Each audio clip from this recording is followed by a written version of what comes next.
Suite de la lecture de la Passion de notre Seigneur Jésus-Christ selon saint Matthieu. Et voici que le rideau du sanctuaire se déchira en deux, depuis le haut jusqu'en bas. La terre trembla, et les rochers se fendirent. Les tombeaux s'ouvrirent, les corps de nombreux saints qui étaient morts ressuscitèrent. Et sortant des tombeaux, après la résurrection de Jésus, ils entrèrent dans la ville sainte et se montrèrent à un grand nombre de gens.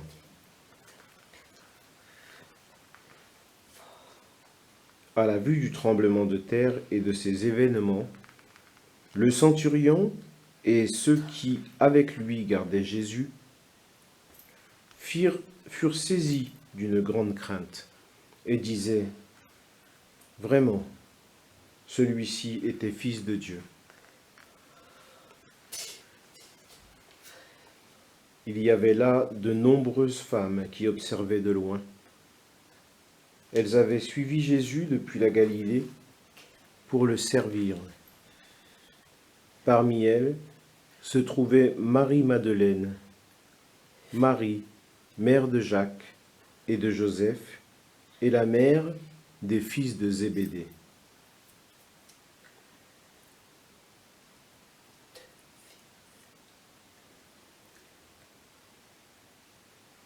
Comme il se faisait tard, arriva un homme riche, originaire d'Arimathie, qui s'appelait Joseph, et qui était venu lui aussi disciple de Jésus.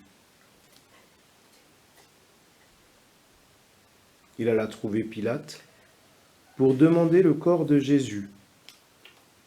Alors Pilate ordonna qu'on le lui remette. Prenant le corps, Joseph l'enveloppa dans un linceul immaculé et le déposa dans le tombeau neuf qu'il s'était fait creuser dans le roc. Puis il roula une grande pierre à l'entrée du tombeau et s'en alla. Or Marie-Madeleine et l'autre Marie étaient là, assises en face du sépulcre.